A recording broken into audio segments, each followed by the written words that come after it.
Estonia, and welcome to the Late Look North.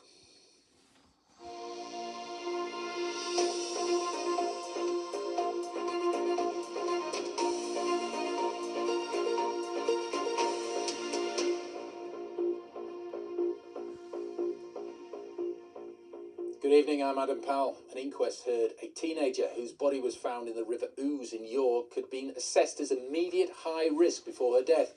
Leah Bedford, who was 16, went missing on September the 20th, 2023. Her body was found 8 days later.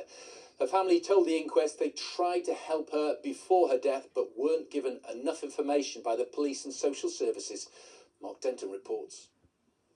The last images of Leah Bedford captured on CCTV. Leah went missing on September the 20th, 2023. Her body was recovered from the River Ouse 8 days later. Today, North Yorkshire Coroner's Court heard a post-mortem examination found she had the drugs cocaine, MDMA and ketamine in her system.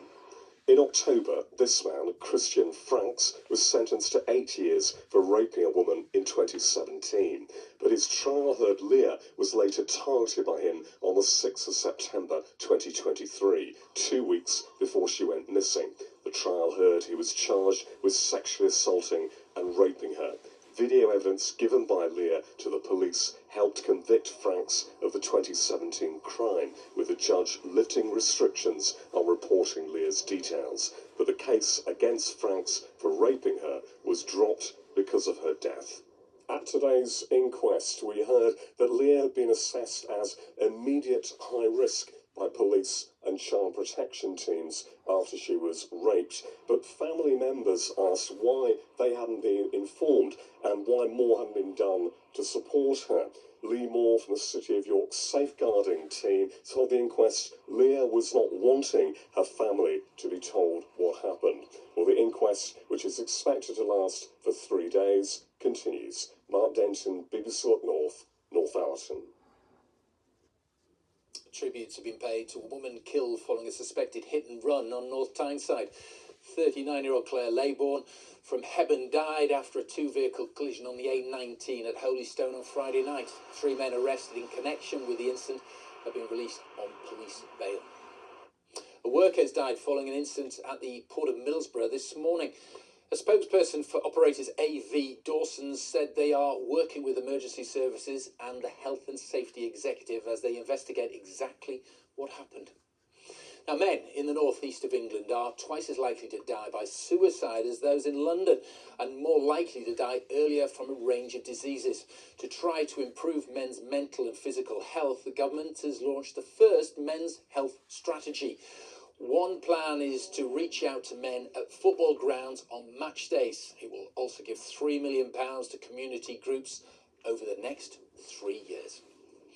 Now, a staple of the Christmas holidays has returned to South Tyneside despite a devastating arson attack earlier this year. Stan Yarnetta's Halloween-themed display was destroyed at his home in South Shields, but despite the damage, Stan's festive lights display is back. As Andy Watson reports.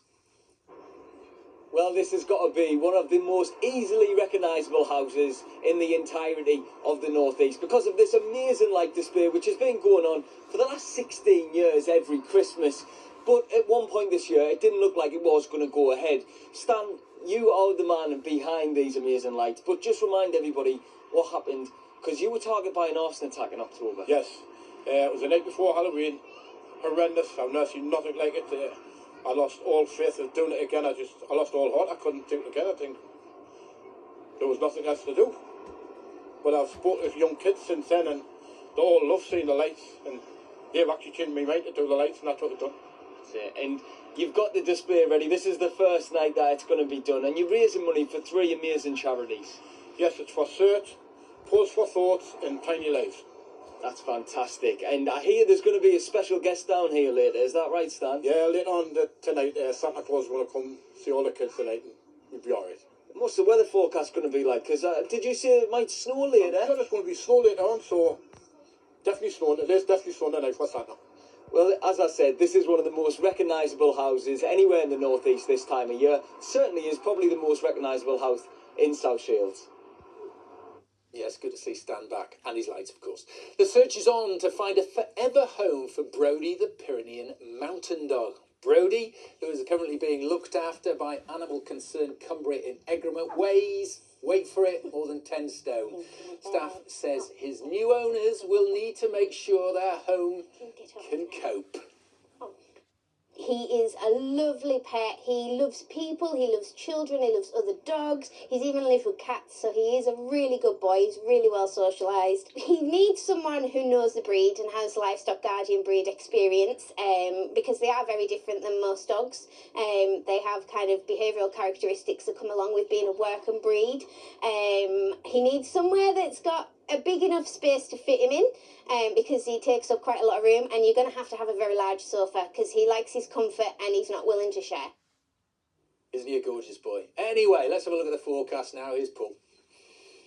Good evening. We've got some wet and windy weather on the way, courtesy of Storm Bram, that deep low running up the western side of the country tomorrow. Overnight tonight, we start off mostly dry, some clear spells, but the rain marches in from the southwest late in the night. You can see the bright colours in there indicating some really heavy bursts. So as a Met Office warning out for that heavy rain, temperatures overnight no lower than about 6 or 7 Celsius. Now the winds continue to strengthen tomorrow. They'll blow the heaviest and most persistent rain away to the north, leaving behind some blustery showers, maybe a few bright spells, but Met Office warning out for the strength of the wind through the rest of the day. Those southerlies gusting 40, 50 miles an hour in many places, maybe nudging 60 miles an hour in 1 or 2 spots. So Met Office warnings for wind and rain for tomorrow, quieter for Wednesday and Thursday. That is the way things are looking tonight, Monday evening. Good night, sleep well. Bye-bye.